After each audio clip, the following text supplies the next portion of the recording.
নাহমাদুহু ওয়া নুসাল্লি আলা রাসূলিহিল কারীম। আম্মা বা'দ। আউযু বিল্লাহি মিনাশ শাইতানির রাজীম। বিসমিল্লাহির রহমানির রহিম।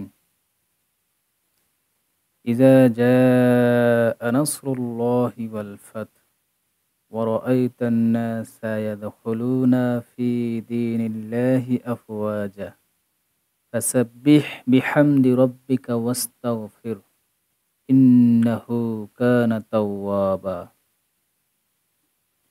বিসমিল্লাহির রহমানির রহিম।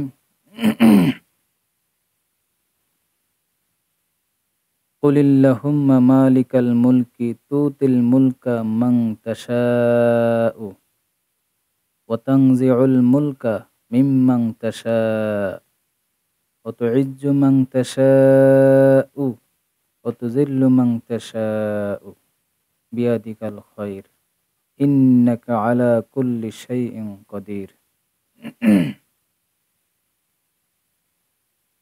সমস্ত প্রশংসা সে মহান রব্বুল আলামিনের দরবারে, যে মহান রব্বুল আলামিন আমাদের সকলকে, আমাকে সহ সকলকে এখনো পর্যন্ত তার এই দুনিয়াতে বাঁচিয়ে রেখেছেন। এজন্য আমরা সকলেই আল্লাহর দরবারে শুকরিয়া আদায় করি, আলহামদুলিল্লাহ। আমার প্রিয় বন্ধুগণ, প্রিয় ভাই বোন, মা, আমার শ্রদ্ধেয় ভাইরা, শ্রদ্ধেয় পিতার বয়সী চাচা, বাবা যারা আছে আর কি, সকলকে আমার পক্ষ থেকে জানাই আমি সালাম।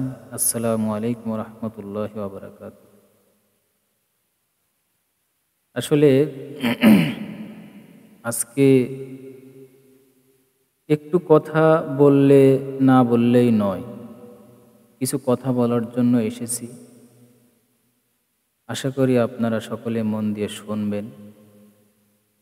যদি মনে করেন যে কি বলতে এসেছে, জাস্ট ফেসবুকে সার্চে একটু টান দিলাম, একটা লাইক দিলাম, সেটার জন্য কিন্তু আমি আসলে বলি নাই। অনেকের মনে হবে কি বলবে, ওর কথা কি শুনবো। জানি অনেকে হয়তো এটা ভাববেন, কিন্তু হয়তো একটু হলেও ভালো লাগতে পারে। একটু শুনেন আমার কথাগুলো, বর্তমান পরিস্থিতি নিয়ে একটু কথা বলি। আমি কোরআন শরীফের দুটি আয়াত তেলাওয়াত করেছি, আপনারা সকলে জানেন। একটি সূরা তেলাওয়াত করেছি কোরআন মাজিদের 110 নম্বর সূরা, সূরা নাসর। এই সূরাটি আমরা সকলেই জানি। এবং সূরা আল ইমরানের 26 নম্বর আয়াত আমি তেলাওয়াত করেছি। 26 নম্বর আয়াত আল্লাহ কি বলছেন? কুলিল্লাহুম্মা মালিকাল মুলকি তুতিল মুলকা মান তাশাউ ওয়া তানজিউল মুলকা মিম্মান তাশাউ। বলো, হে আল্লাহ বিশ্বজাহানের মালিক, তুমি যাকে চাও ক্ষমতা দান করো এবং যার থেকে চাও ক্ষমতা ছিনিয়ে নাও। যাকে চাও মর্যাদা ইজ্জত দান করো এবং যাকে চাও লাঞ্ছিত অপমান করো। কল্যাণ তোমার হাতেই নিহিত, নিঃসন্দেহে তুমি সব কিছুর উপর শক্তিশালী। হয়তোবা আমরা অনেকে এই আয়াতটা জানি, বা যারা জানি না সকলকে এই আয়াত থেকে একটি শিক্ষা নিতে হবে। আল্লাহ বলছেন যে এই বিশ্বজাহানের মালিক হচ্ছে আমি, এই বিশ্বজাহানের মালিক একমাত্র আমি। সুতরাং সকল ক্ষমতার মালিকও আমি, সকল কিছুর মালিকও আমি। আমি যাকে চাই তাকে আমি ক্ষমতা দান করি, আবার যাকে চাই তার থেকে আমি ক্ষমতা ছিনিয়ে নিই। আমি যাকে চাই তাকে আমি ইজ্জত দান করি, যাকে আমি চাই তার কাছ থেকে আমি ইজ্জতটা আবার ছিনিয়ে নিই। এগুলো একমাত্র করার মালিক হচ্ছে একমাত্র আমি, কারণ আমি শক্তিশালী। এই সব কিছু সৃষ্টি করেছি আমি এবং এগুলোর মালিকও আমি। এটা কে বলছেন? আল্লাহ বলছেন। সুতরাং আজ আমরা বাংলাদেশে এমন একটা পরিস্থিতির ভিতরে এসেছি, দেখুন জি আমাদের বাংলাদেশটা এরকমই। সেই প্রথম থেকে আমি দেখছি বা আমার মুরব্বীরাও দেখছেন যে আজকে ইনারা ক্ষমতায় আসছেন, এনারা মনে করছেন যে আমাদেরই সব কিছু। বিপক্ষে যে কোনো কথা বলবে তাকে মারো, ধরো, খাও, লুটপাট করো, এটা। আবার ইনারা যখন ক্ষমতা থেকে চলে যাবে, আবার যখন বিরোধী পক্ষ ক্ষমতা আসবে, তাদেরও সে একই কার্যকলাপ, খাও, দাও, মারো, গুম করো। কিন্তু এই ক্ষমতাটা কে দিয়েছে আপনাকে? ক্ষমতাটা আল্লাহ আপনাকে দিয়েছে। এই ক্ষমতার অপব্যবহার আপনি কেন করবেন? আল্লাহ আপনাকে, এই ক্ষমতার মালিক একমাত্র আল্লাহ তাআলা।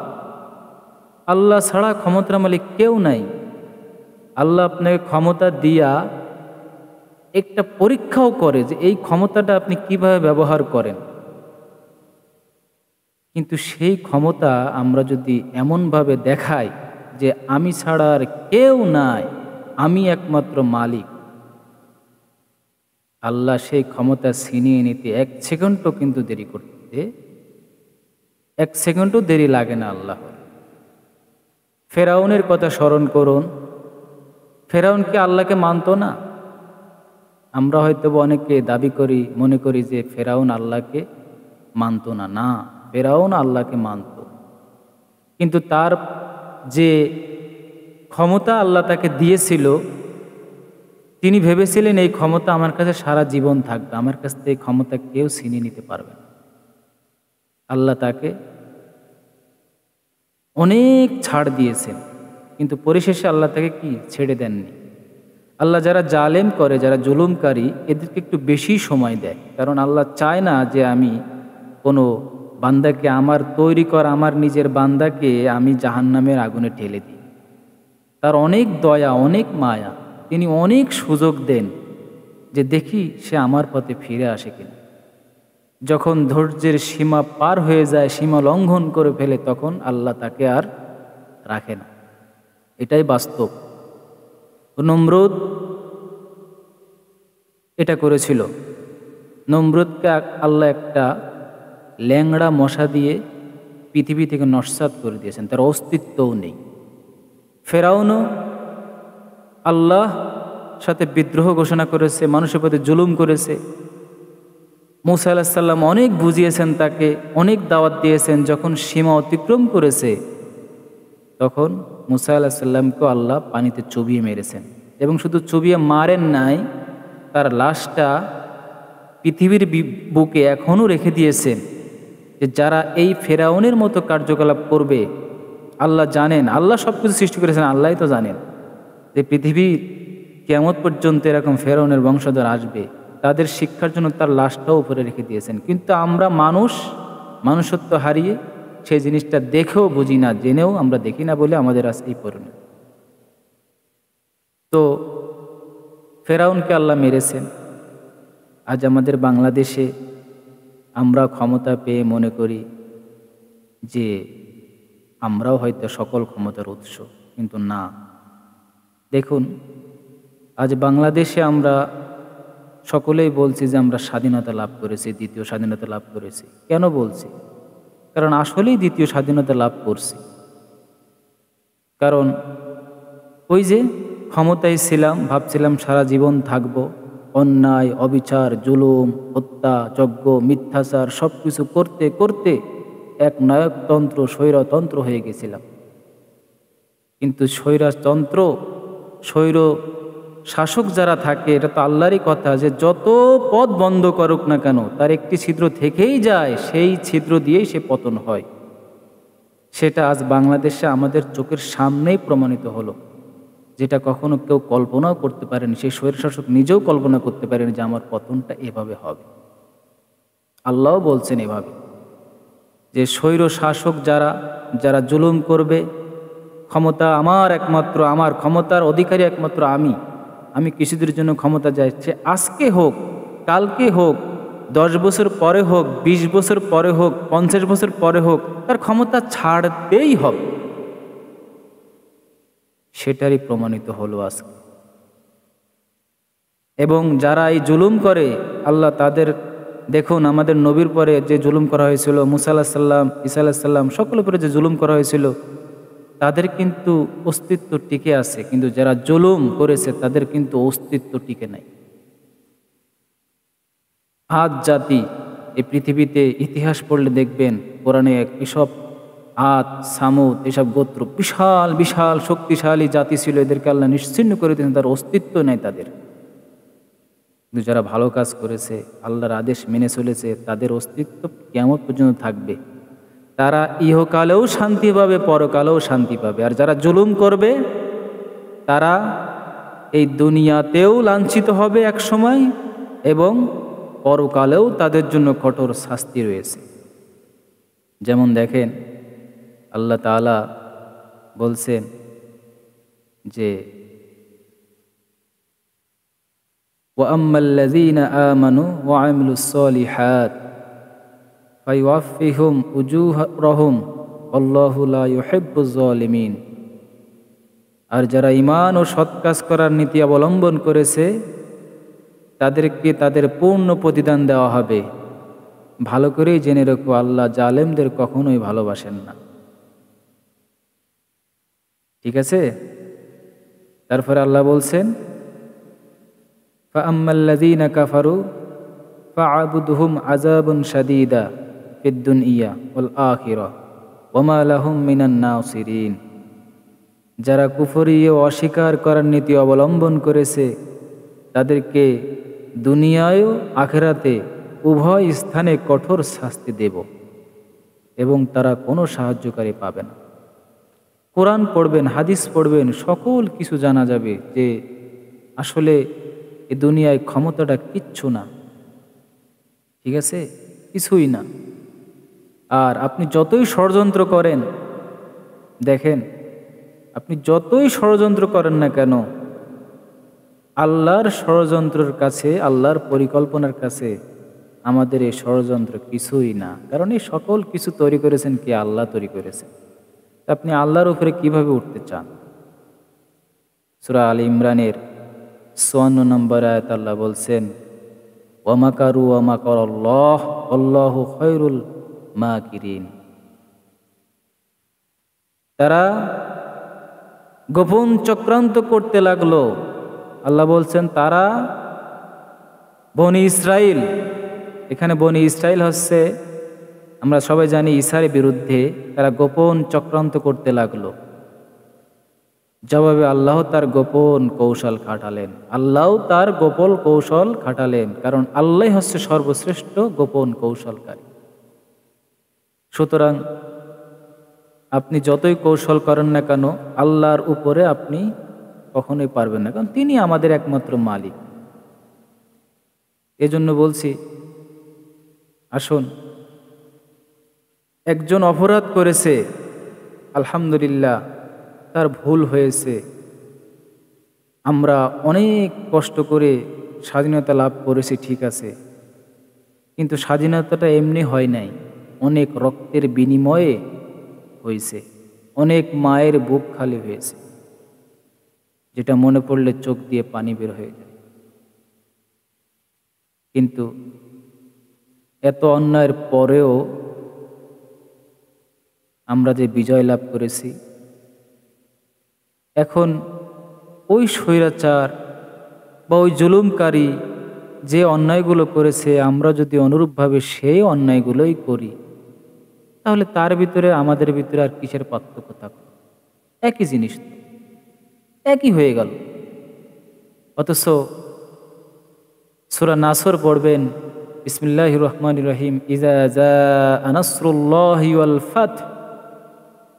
আল্লাহ বলছেন যখন তোমাদের বিজয় আসবে, যখন তোমাদের বিজয় আসবে তখন তোমরা কি করবে? ওয়ারাআইতান নাসা ইয়াদখুলুনা ফি দীনিল্লাহি আফওয়াজা। হে নবী, আপনি দেখবেন যে লোকেরা দলে দলে আল্লাহর দ্বীন গ্রহণ করছে, তারা আপনার দিকে ফিরে আসছে। সুবহানাল্লাহ। তখন তুমি কি করবে? ফাসাব্বিহ বিহামদি রাব্বিকা ওয়াস্তাগফিরহু। ইন্নাহু কানা তাওয়াবা, তখন আপনি শুধু আল্লাহর প্রশংসা করেন এবং আল্লাহর কাছে শুকরিয়া আদায় করেন এবং তার কাছে ইস্তিগফার করেন। এই বিজয়টা আপনার দ্বারা সম্ভব নয়, আপনি যতই চেষ্টা করেন। এই বিজয়টা আল্লাহ আপনাকে দিয়েছেন, তাই এজন্য আপনার প্রথম কাজ হচ্ছে আল্লাহর প্রশংসা করতে হবে এবং আল্লাহর কাছে ইস্তিগফার করতে হবে, তওবা করতে হবে, আল্লাহ তুমি আমাদেরকে মাফ করে দাও। আর যারা জুলুম করেছে তাদেরকে সুযোগ করে দিতে হবে, তাদেরকে ক্ষমা করে দিতে হবে। আপনি আমি নবীর থেকে অনেক বেশি হয়ে যায় নাই? আপনি কি অর্জন করে ফেলেছেন?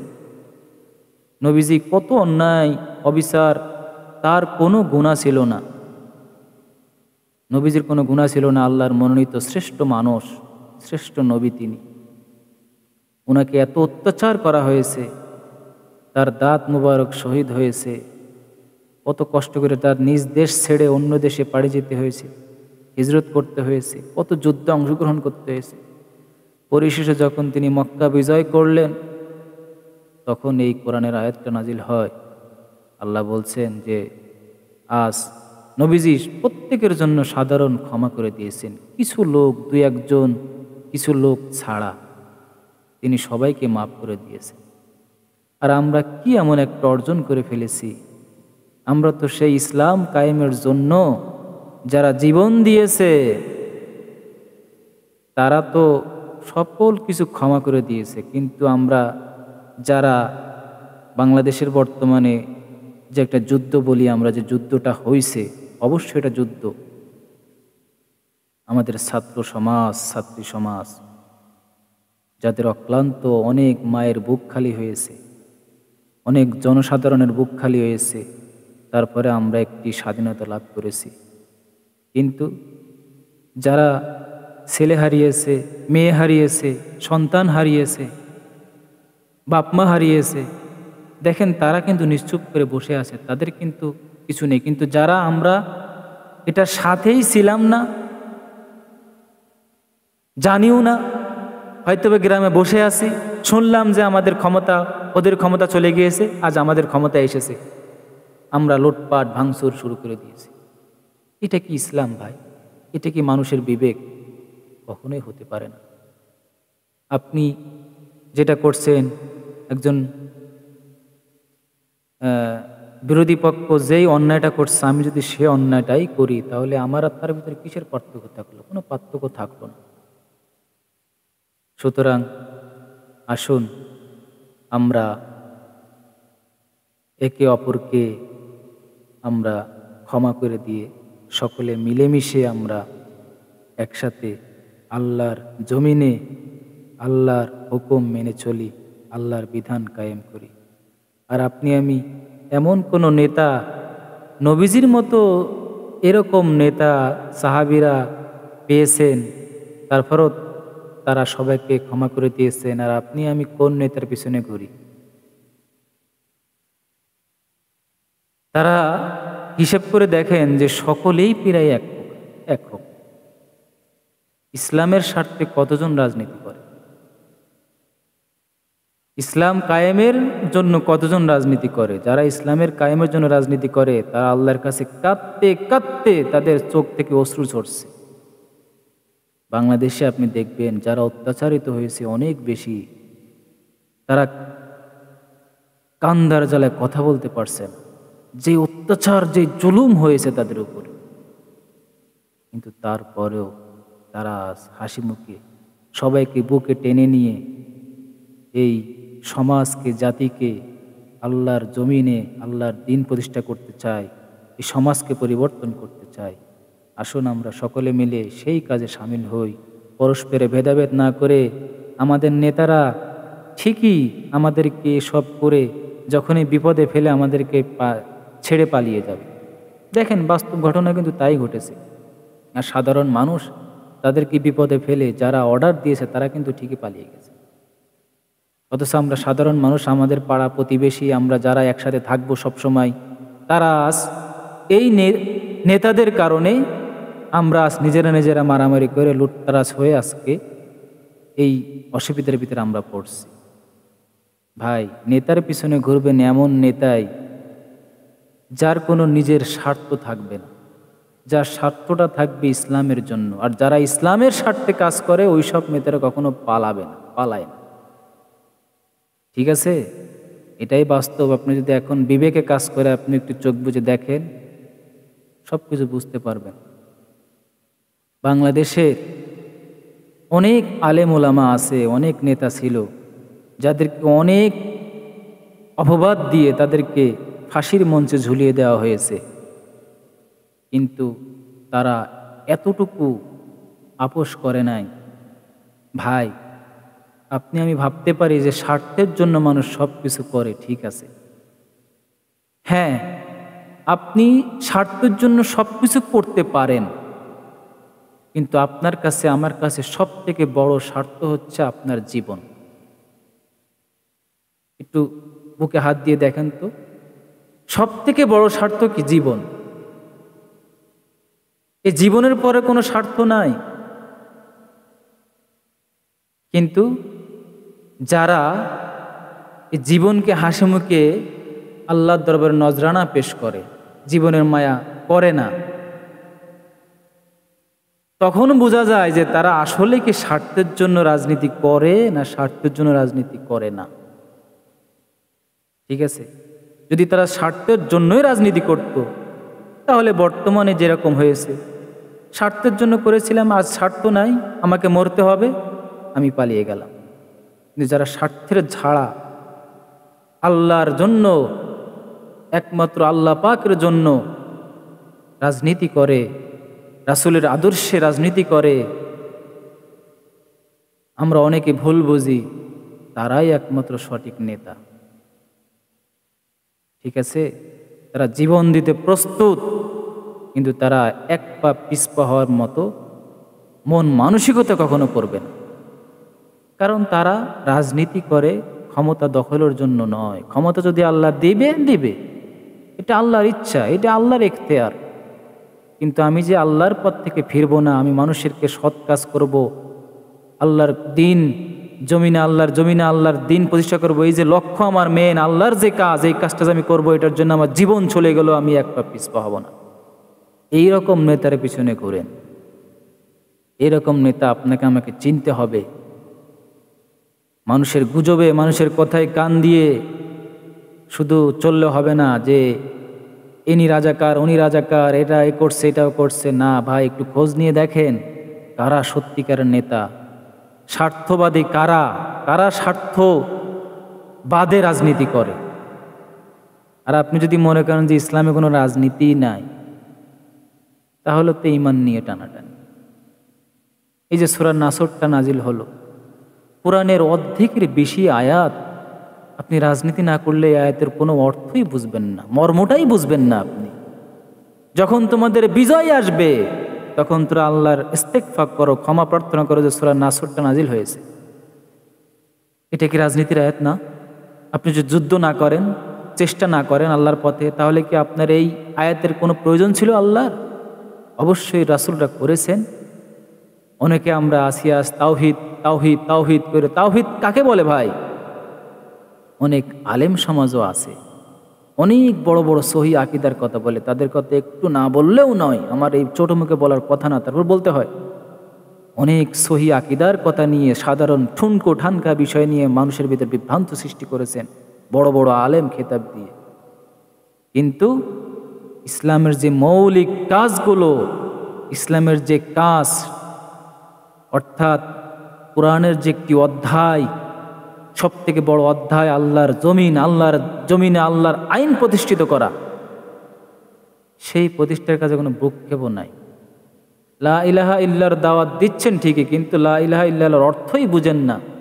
সেই অর্থ যদি আপনি, সত্যিকার অর্থ যদি আপনি পেশ করেন, তাহলে আপনাকে জেলখানায় যেতে হবে, ফাঁসিতে ঝুলতে হবে, রক্ত দিতে হবে। আপনি নিজে নামাজ পড়ছেন, খাচ্ছেন, দাচ্ছেন, ঘুমাচ্ছেন, তাহাজ্জুদও গুজার করছেন, আর ভাবছেন আমি জান্নাত পেয়ে যাব, অত সহজ না। রাসূলের জীবনের সমস্ত গুনাহগাতগুলো মাফ। তারপর রাসূল কি বসেছিলেন? রাসূল এসব যুদ্ধে করেননি, তাহাজ্জুদও পড়েছেন, যুদ্ধ করেছেন। আপনি আমি তাওহীদের দাওয়াত দিই, লা ইলাহা ইল্লাল্লাহ সারাদিন বলি, একটা বাধাও আসে না, জেল জুলুমও আসে না, ওই ছোটোখাটো বিষয়, বুকে হাত বান্ধা নাভিতে হাত বান্ধা নিয়ে সহি আকিদা নিয়ে পড়ে আসি।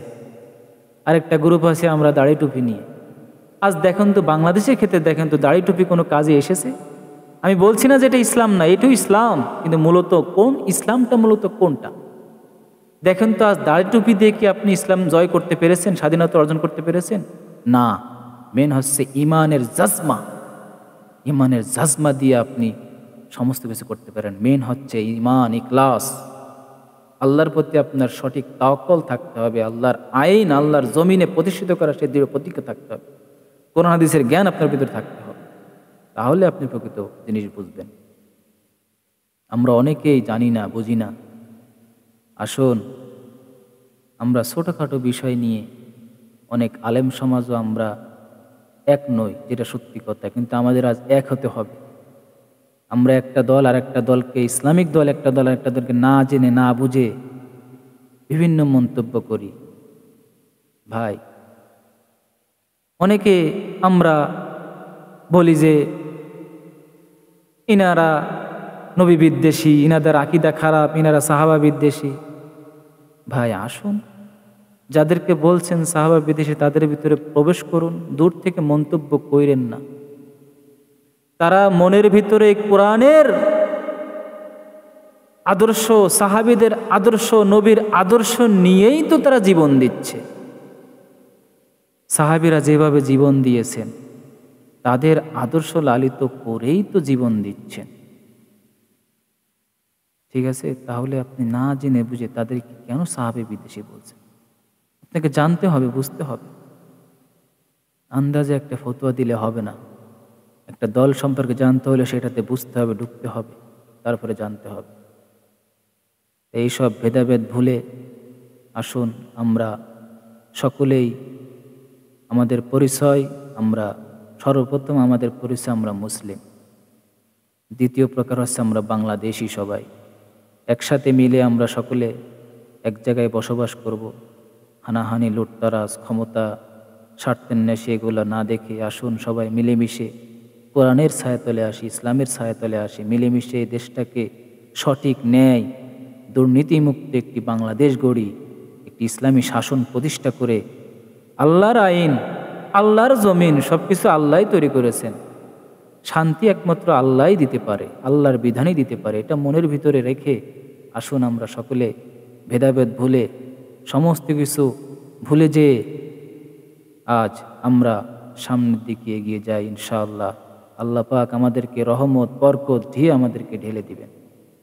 আর যদি আমরা এই হাঙ্গামা, বিচ্ছেদ এগুলো করি, তাহলে আল্লাহ আমাদের উপর জালেম শাসক নিযুক্ত করে দিবেন। এটাই বাস্তব। আমরা ঐক্যবদ্ধ না থেকে ছোটোখাটো বিষয় নিয়ে যদি আমরা ইমানি জজমা না দেখাতে পারি, তাহলে জালেম শাসকই আমাদের উপরে ন্যায্য করে দিবেন। এটাই কোরআনের বাস্তব। ইতিহাস পড়ে জানা যায় যে না, আসুন আমরা প্রধান কাজ হচ্ছে কোরআন হাদিস পড়ব। কোরআন হাদিস পড়ে আমরা আসি, সকলে মিলে কোরআন হাদিস পড়ে আমরা বোঝার চেষ্টা করি। যারা আমরা অমুসলিম রয়েছি, সংখ্যালঘু না, আমরা সবাই বাংলাদেশি। আপনি যদি ইসলামের ইতিহাস দেখেন, যারা অমুসলিম তারাই ইসলামের কাছেই সব থেকে নিরাপদ। হযরত ওমর রাদিয়াল্লাহু আনহু যখন খলিফা ছিলেন, একজন মূর্তি পূজক হিন্দু, তার মূর্তির এখান থেকে এক টুকরা মূর্তির ভেঙে গিয়েছিল। হযরত ওমর রাদিয়াল্লাহু আনহু বলছেন, ভাই আমি তো এর সঠিক বিচার করব, তারপরে যদি আপনার সঠিক বিচারটা না হয়, আমার এখান থেকে এতটুকু গোশত উঠিয়ে আপনি আপনার মূর্তির গায়ে লাগাই দেন, তবু আপনি আমার বিরুদ্ধে আল্লাহর কাছে কোনো নালিশ করবেন না। এটাই হচ্ছে ইসলাম। আজ আমরা অনেক জায়গায় দেখি অনেক দুর্বৃত্তকারীরা ক্ষোভে পড়ে, রাগে পড়ে আজ আমরা বিধর্মীদের উপর অত্যাচার করছি। এটাও করা উচিত না ভাই। আসুন সকলে মিলেমিশে আমরা বাংলাদেশকে একটি শান্তির দেশ আমরা তৈরি করি। সকলে মিলে কোরআনের ছায়াতলে আমাদের সকলের একটি সুযোগ এসেছে। সকল দল মত নির্বিশেষে ঐক্যমত হয়ে আমরা যা করেছি গতদিনে সমস্ত ভেদাভেদ বলে একমাত্র কোরআনই আইনই আমাদেরকে শান্তি দিতে পারে, হাদিসের আইনই আমাদের শান্তি দিতে পারে। সেই আদর্শে সকলে মিলিত হয়ে একভাবে আমরা ইসলামের ছায়াতলে আসি, আমাদের দেশটাকে উন্নতির পথে নিয়ে যাই। সকল মিথ্যা, দুর্নীতি সকল কিছু বর্জিত করে আমরা আসুন আল্লাহর দিকে ফিরে আসি। সকলে মিলে আমাদের বাংলাদেশটাকে, পুরো মুসলিম বিশ্বটাকে আমরা একমাত্র প্রতিষ্ঠিত করি, সেই আশা ব্যক্ত রেখে আমার কথা যদি কোনো ভুল ত্রুটি হয়ে থাকে সকলের কাছে ক্ষমা চেয়ে আমি বিদায় নিচ্ছি। আমা তৌফিক ইল্লা বিল্লাহ। আসসালামু আলাইকুম ওয়া রাহমাতুল্লাহি ওয়া বারাকাতুহু।